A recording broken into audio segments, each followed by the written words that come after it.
Sin duda alguna, si vamos a hablar sobre la medicina de emergencias, uno de los temas que tiene mayor relevancia en esta es el trauma abdominal cerrado. Sin nada más que decir, bienvenidos a Raimed. En el video de hoy vamos a estar hablando sobre lo que es el trauma abdominal cerrado, la cual es una de las entidades más frecuentes en la práctica médica. Pero de hecho, si nos vamos al trauma en términos generales, a nivel mundial causa alrededor de 4.4 millones de muertes anualmente, representando alrededor del 8% de todas las muertes a nivel mundial. Y en Colombia es la cuarta causa de muerte, solamente superada por entidades cardiovasculares y algunos tipos de cánceres. En el video de hoy vamos a estar tocando estos dos puntos: el mecanismo del trauma abdominal cerrado y la importancia del mismo, y por otro lado, cómo realizar la evaluación inicial y el abordaje de un paciente con trauma abdominal cerrado. Mecanismos del trauma. Existen distintos tipos de mecanismos y estos son de gran relevancia, ya que al identificarlos podemos prever qué tipo de lesión puede tener mi paciente. Por ejemplo, si el traumatismo en mi paciente fue generado por fuerzas de cizallamiento, que son básicamente aceleraciones y desaceleraciones rápidas, que pueden generar laceraciones y desgarros, más exactamente en el abdomen, sobre todo en el intestino, colon, pero también puede comprometer la vasculatura, el ángulo de Treis, la válvula iliocecal o inclusive el peritoneo. Ahora, si hablamos de traumatismo por aplastamiento, esta es una de las principales causas de perforación de víscera hueca y además de esto de contusión de órganos sólidos. Y aquí viene una pregunta que con mucha frecuencia la hacen en distintos exámenes, y es: ¿cuál es el orden de frecuencia de aquellos órganos sólidos que se ven comprometidos en el trauma abdominal? Tenemos esta lista, en donde el más frecuente es el vaso, seguido por el hígado, riñón y por último el páncreas. Y por último, dentro de los mecanismos del trauma, tenemos la contusión directa. Si así lo queremos decir, un golpe seco básicamente, que me puede generar una contusión de órganos huecos, que a su vez lleve a la necrosis de lo mismo por el compromiso vascular, pero también me puede generar el compromiso de órganos sólidos. Ahora, una vez entendemos estos mecanismos del trauma, debemos tener claro de que no solamente estos importan, es decir, qué tipo de fuerza, de acuerdo a si mi paciente se cayó de algún sitio, iba en una moto, iba en un carro, qué tipo de fuerza fue la que se le vio aplicada. Pero además de esto, nosotros debemos medir la energía de dicho traumatismo, ya que a mayor energía, mayor severidad. Y te estarás preguntando, ¿cómo así que energía? Básicamente hay algunas condiciones en las cuales el mecanismo del trauma es muy fuerte, y entre más fuerte sea, mayor energía, y entre mayor energía, pues mayor severidad. Ahora, ¿cómo saber que un trauma es de alta energía?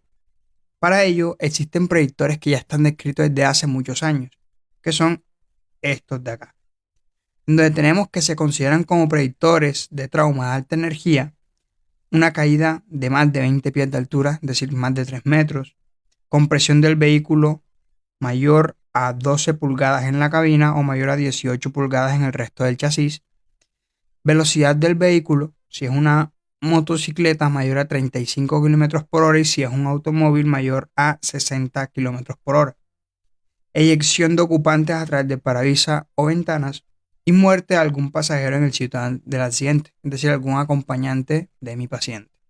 Todos estos son predictores que nosotros a través de la anamnesis podemos identificar de que mi paciente puede tener una lesión severa de acuerdo al accidente del cual se vio comprometido.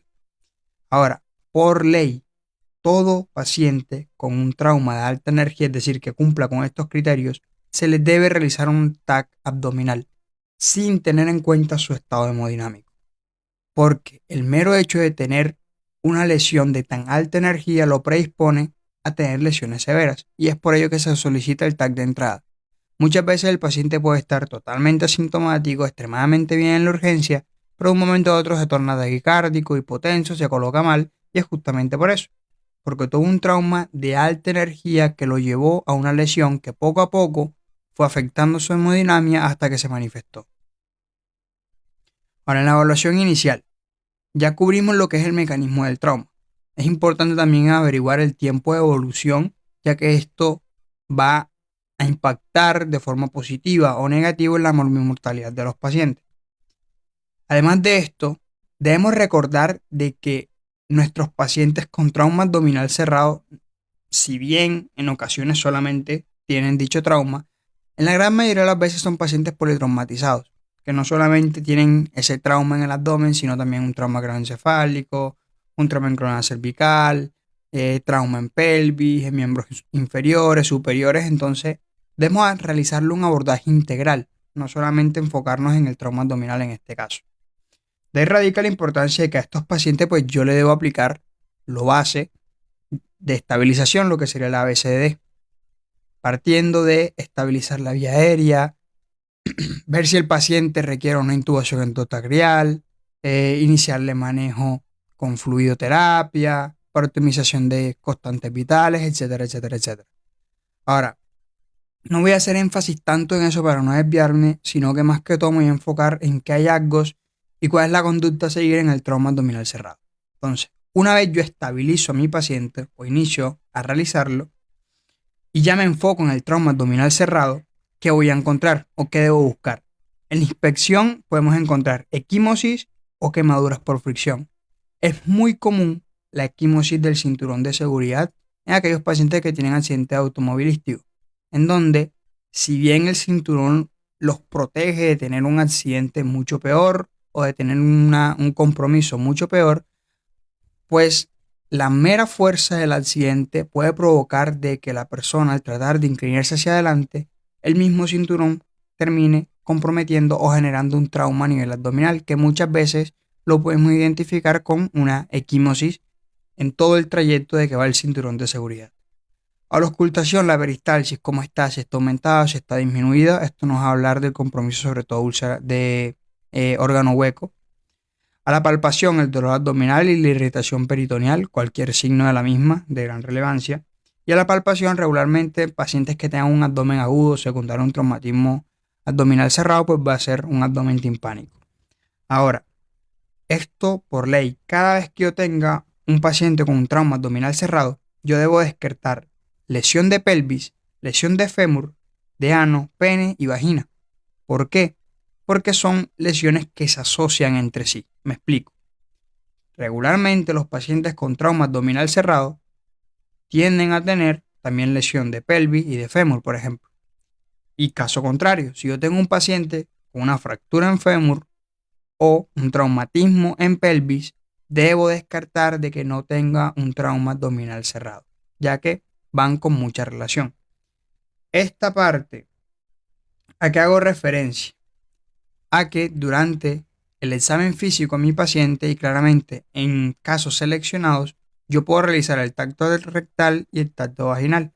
¿Con qué finalidad? Sobre todo con esta finalidad, de que si mi paciente tiene una fractura de pelvis, muchas veces los huesos de la pelvis terminan generando una disrupción o una laceración en la mucosa del ano y de la vagina.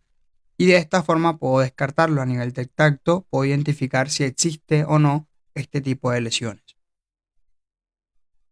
Ahora, hay distintas formas de abordar a mi paciente con un trauma abdominal cerrado. En primera instancia nos vamos a basar con este primer abordaje, que consiste en el sistema de puntaje clínico abdominal, que no es más que un score que me va a evaluar tiempo de evolución del trauma, frecuencia cardíaca del paciente, presión arterial sistólica, escala de Glasgow y los hallazgos a nivel abdominal. Y de acuerdo a esto me va a dar un puntaje, ¿vale? Si mi paciente requiere una laparotomía inmediata, si requiere imágenes diagnósticas o un lavado peritoneal diagnóstico, o si por el contrario mi paciente lo puedo dejar en observación, ¿vale? Es un puntaje extremadamente bueno, ya que tiene una sensibilidad del 100% y una especificidad del 88%, con un valor predictivo positivo del 90%. Por ende, nos va a ayudar muchísimo en el diagnóstico y en tomar las decisiones correctas en mi paciente con un trauma abdominal cerrado. Ahora, esto es más que todo de relevancia, quizás si te encuentras en una institución en la cual no cuentas con TAC, no cuentas con un cirujano a la mano, es decir, estás bastante limitado. ¿Por qué? Porque esto te ayuda a tomar decisiones rápidas. en donde si tu paciente tiene menos de 8 puntos, tú podrías considerar al paciente dejarlo en observación, ¿cierto? Mientras que si el paciente tiene más de 8 puntos, es decir, 9 o más, es un paciente que debe remitir, porque no tienes acceso a tomografía, no tienes acceso al ecofaz, no tienes acceso a un cirujano que te haga la laparotomía, ni a todo el equipo, etcétera, etcétera. Entonces, por eso lo traje. Esta tabla creo que es de gran relevancia y nos ayuda mucho a realizar ese enfoque. No quiere decir que no tenga utilidad en un centro clínico en el cual tú tengas absolutamente todo lo que necesitas, tengas el cirujano, tengas el equipo necesario, la tomografía, ecofaz, tengas la radiología intervencionista, etcétera, etcétera, etcétera. Pero sobre todo, en lo personal, le encuentro mayor utilidad en esto, en tomar decisiones rápidas en qué hacer con mi paciente. Ahora, hay otro abordaje y es de acuerdo a si mi paciente está estable o inestable hemodinámicamente. Es decir, ya no se centra como en la tabla, en el tiempo de evolución y demás, sino simplemente en las constantes vitales, en cómo está la frecuencia cardíaca y cómo está la tensión arterial principalmente de mi paciente. Entonces, si mi paciente está estable hemodinámicamente, yo voy a solicitar de entrada hemograma, uroanálisis, tiempo de coagulación, función renal, gasometría y lactato. Esto preferiblemente a todo paciente con trauma abdominal cerrado. Porque si el paciente está estable, me va a ayudar a prever qué tan grande está siendo el sangrado y si mi paciente se está volviendo inestable. Y caso contrario, si mi paciente está inestable, nos ayuda a tomar decisiones. Por ejemplo, el hemograma.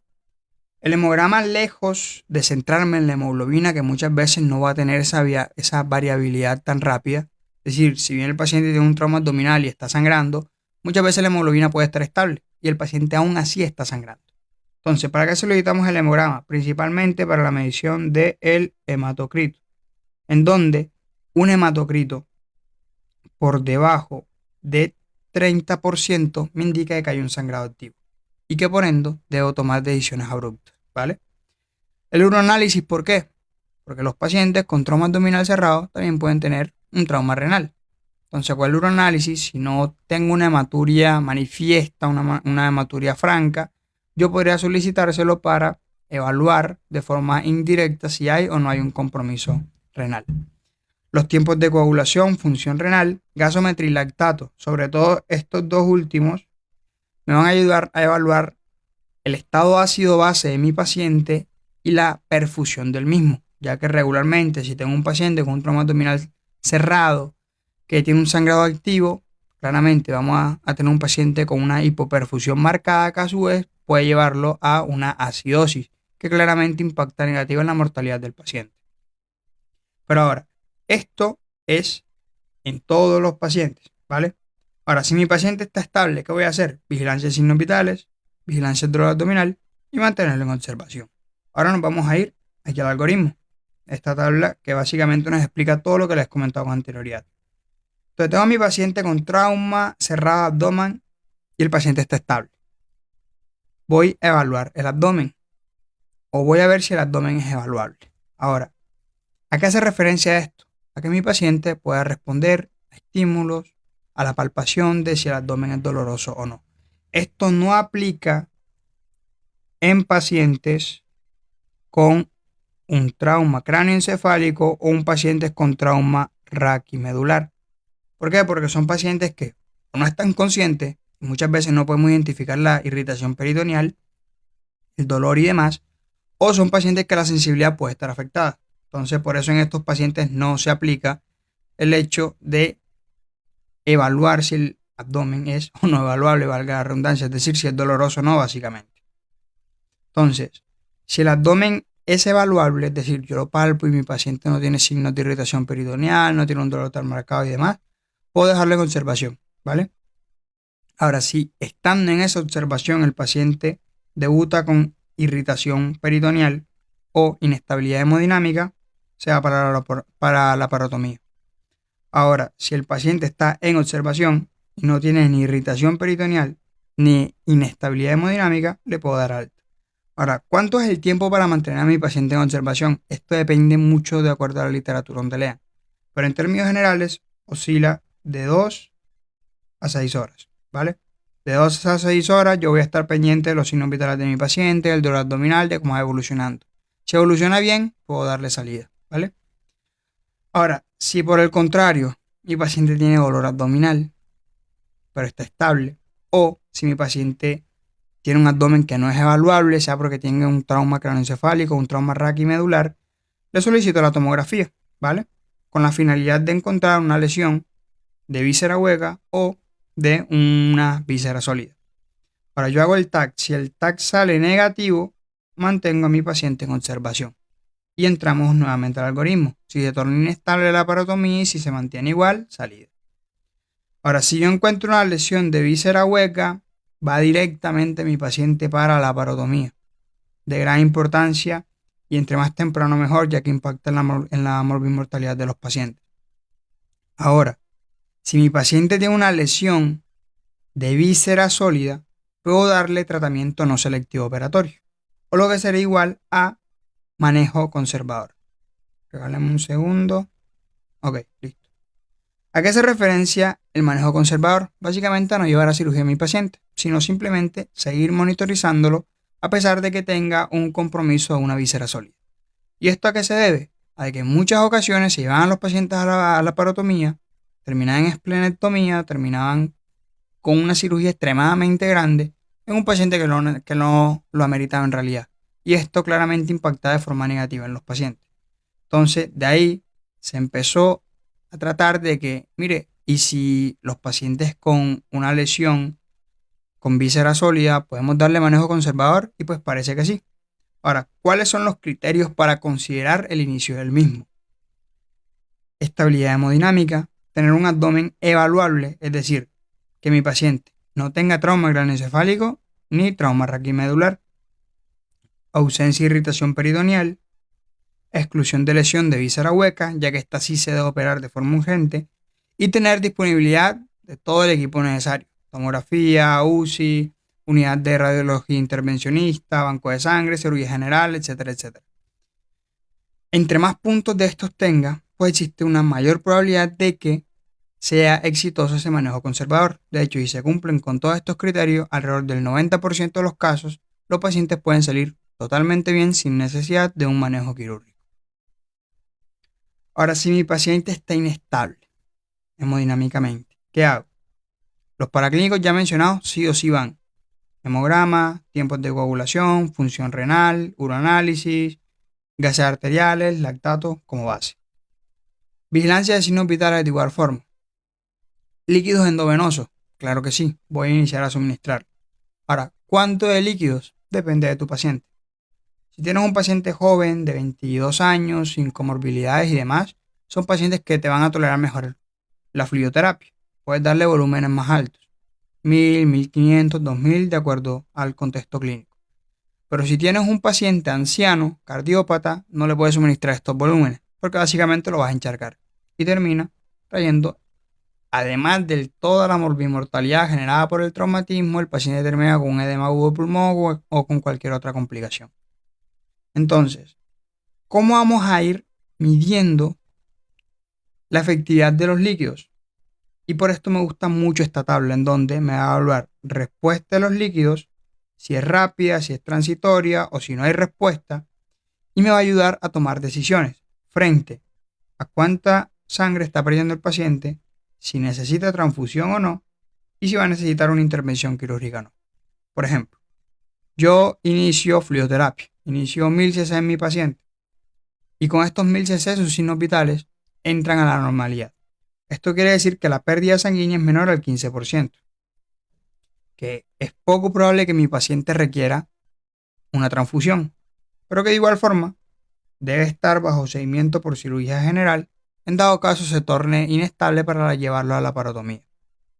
Ahora, si mi paciente tiene una mejoría transitoria, es decir, sus signos vitales entran a la normalidad, pero posteriormente el paciente se torna nuevamente taquicárdico, taquipneico, hipotenso y demás, significa que la pérdida sanguínea es mayor, es una pérdida ya moderada, del 15 al 40%, y muy probablemente mi paciente va a requerir transfusión. Además de esto, muy probablemente mi paciente termine en una laparotomía. Por otra parte, si tengo una respuesta mínima o prácticamente no tengo una respuesta en los signos vitales de mi paciente con los fluidos que le estoy suministrando, no generemos efectos deleterios tratando de suministrarle más líquidos. Si no subió la sangre, se repone con sangre. No sigas metiendo líquidos porque vas a traer efectos deleterios en los pacientes. Se aumenta el riesgo de acidosis, se aumenta el riesgo de hipotensión, se aumenta el riesgo de hipotermia y con ello muchas más complicaciones en los pacientes. Entonces, si tiene una respuesta mínima o no tiene una pérdida bastante severa, mi paciente debe transfundirse lo más pronto posible y debe ir a la parotomía de igual forma lo más pronto posible, ¿vale? Ahora, ¿cuál es el gol para yo considerar que los signos vitales de mi paciente están bien? Para ello hay un concepto en el trauma abdominal cerrado sobre todo que conocemos como reanimación hipotensiva.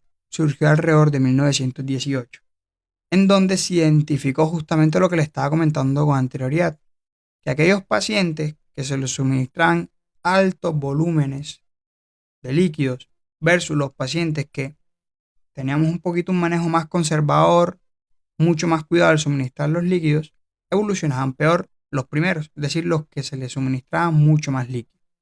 ¿Por qué? Porque nosotros, un paciente con trauma abdominal cerrado, tratamos de llevar los signos vitales a que estén totalmente bien, que mi paciente esté 120-80 con una frecuencia cardíaca extremadamente bien y demás. Y pues esto muchas veces no es posible y el tratar de lograrlo, lo único que va a generar es que mi paciente se complique más. Entonces, según esta reanimación hipotensiva, ¿cuáles son los objetivos? Los objetivos son tener una tensión arterial sistólica entre 50 y 70 milímetros de mercurio, con una tensión arterial media superior a 50 milímetros de mercurio. Con esto, a mi paciente yo puedo manejarlo perfectamente y mi paciente muy probablemente evolucione bien, ¿vale? Ahora, este criterio de reanimación hipotensiva no aplica en ancianos ni en pacientes con trauma craneoencefálico. ¿Por qué? Porque regularmente los pacientes ancianos toleran muy, pero muy mal la hipotensión. Incluso cifras tensionales alrededor de 110, 120 en pacientes que son que son hipertensos y que son ancianos, ya se consideran como hipotensión. Entonces, estar muy claros de eso. Que en mi paciente anciano no lo voy a poder manejar con metas tan bajitas. Y en el paciente con trauma cráneoencefálico es básicamente porque recordemos que nosotros debemos mantener una tensión arterial un poco más alta para que el paciente con trauma cráneoencefálico pueda mantener la distribución y la redistribución de fluidos, de sangre y de líquido en general a nivel de su cerebro de una forma más óptima. Porque si, por ejemplo, mi paciente me hace una isquemia secundaria al traumatismo y yo disminuyo mucho la tensión arterial, esto claramente me va a perpetuar mucho más la isquemia y mi paciente va a evolucionar mal. Entonces, por eso estos son los dos criterios en los cuales no aplica la reanimación hipotensiva. Ahora, el algoritmo para el trauma abdominal cerrado en mi paciente inestable es el siguiente. Si mi paciente está inestable, preferiblemente lo primero que debo hacer es el ECOFAS. Es muy disponible, tiene una buena sensibilidad y una muy buena especificidad para el diagnóstico. Si el ECOFAS es positivo, mi paciente se va para la parotomía. Ahora, si es negativo, pero mi paciente está inestable, yo debo descartar otras causas de un sangrado profuso, ¿cierto? ¿Y cuáles fueron aquellas causas que yo les dije que regularmente se correlacionaban con el trauma abdominal cerrado? Sí, justamente la fractura de pelvis y la fractura de fémur. Entonces, si mi paciente no está evolucionando bien, hay que descartar que no esté fracturada la pelvis o que no esté fracturada el fémur, que son huesos que sangran demasiado y que regularmente los pacientes se tornan muy, pero muy hipotensos y muy inestables. Ahora, una vez yo logre el control de la hemorragia, por ejemplo, mi paciente sí tenía dicha lesión en pelvis o esa lesión en fémur, debo evaluar si hay mejoría o no de lo que serían los signos vitales de mi paciente. Si sí hay mejoría, de igual forma le hago un ataque. ¿Por qué? Por lo que les comentaba, y es que regularmente el trauma severo de pelvis y de fémur se relaciona con daño a nivel abdominal, ¿vale? Entonces, por eso sí o sí debo hacerlo. Ahora, si yo busco esa fractura de pelvis o busco esa fractura de fémur, pero no está, y mi paciente continúa hipotenso, inestable, ¿qué debo hacer? Un nuevo ECOFAS o un lavado peritoneal diagnóstico. Sobre todo, más que todo, la evidencia se incluye o se inclina la balanza hacia lo que sería la realización del ECOFAS. Ahora, si el ECOFAS es positivo, claramente mi paciente se va para la parotomía, y si es negativo y mi paciente pues evolucionó mejor posterior a el control de su inestabilidad, pues es un paciente que yo puedo dejar totalmente en observación. Ahora, a este paciente que yo le realicé el TAC, si tiene lesión de víscera sólida, le doy el manejo conservador, ya comentado con anterioridad. Mientras que si tiene una lesión de víscera hueca, claramente se va para la parotomía.